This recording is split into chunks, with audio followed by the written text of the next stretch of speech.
You're live on the air with Credit Carl.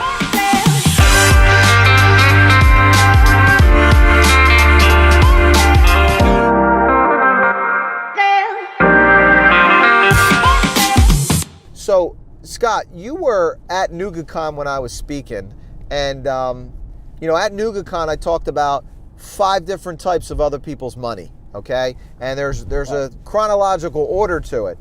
So most business owners, small, mid-sized, large, the mistake they make is they don't exhaust all these different types of other people's money, and they go right to the top. They try to get a partner involved. They try to get private money, and they have to give up a piece of their company, right? And you didn't have to do that. That's the cool thing about when we got you business funding is you get to keep your equity, and you still get to grow your company. Now, there's a time and a place to get an angel investor.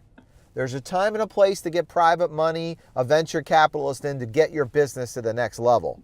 The mistake I see entrepreneurs make is they do it too soon, and you didn't do that. You were able to get money and keep your equity, which is huge.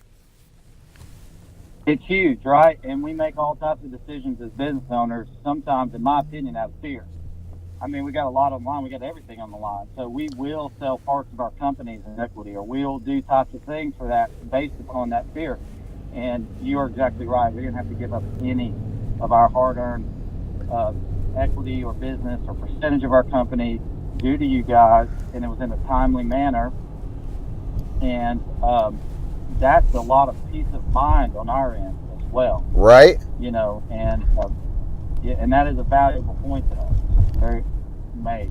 Yeah. You don't want to have to answer to anyone, especially, you got it figured out. Like, you're in high demand right now. People want your product. So you don't need to pay someone a piece of your company to come in and go, how do I grow? How do I scale? You got that part figured out. Your thing. So people lose faith if they can't get money, then they go to someone that has experience and money way too soon, faster than they need to, and they end up giving up. Like, Scott, beginning of this call, we're talking about your business that's everything to you. That's your life. That's your livelihood, right? So it's like giving up a piece of that because you couldn't get money somewhere is a big mistake I see entrepreneurs make. And I'm glad that we got to you and we were able to get you money. Yeah, I mean, it might be kicking, as they say, a dead horse, but the timing of things could not have been more crucial on my point. And in order to find you guys during that pivotal point was it was the hinge that opened up so many opportunities for me. And because of that, because I got that little surge, that push, that gas in my gas tank, just to push through, just that one breakthrough, I pushed my company over $1 million this year. Wow. That's amazing. What kind of growth is that from the previous year? The previous year we did $400,000 within from just June to December. But this year, honestly, I have at this moment, if I don't take another job, I've got 1.6 on the books. So that should be, 400% growth? 400% growth, right? Look, I say it all the time. Your ability to access other people's money is the difference between regular growth in your business and light speed growth. That's light speed growth. That's 400%. The business funding we were able to get you, that is light speed growth versus you trying to grow on your own and you go from 400,000 to 450,000, right? So that's amazing, dude. That's an inspirational story from that people need to hear, because they might be able to relate to that with their business. So how about this, Scott?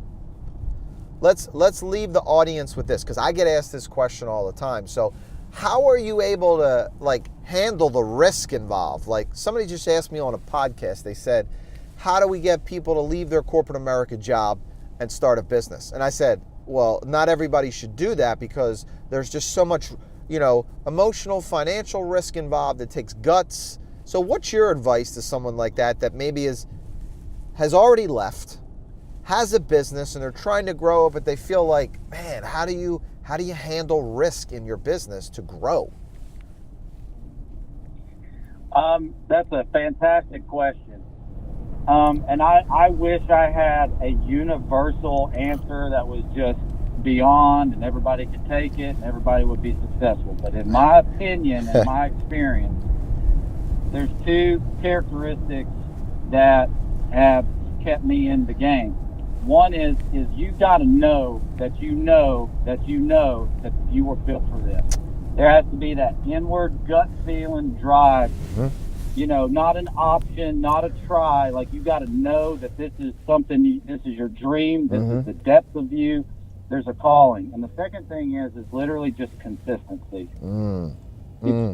If someone is consistent, no matter the hardship, no matter the easy times, if you just stay consistent, you know, the tortoise and the hare story is just as simple as a childhood, but the tortoise wins the race.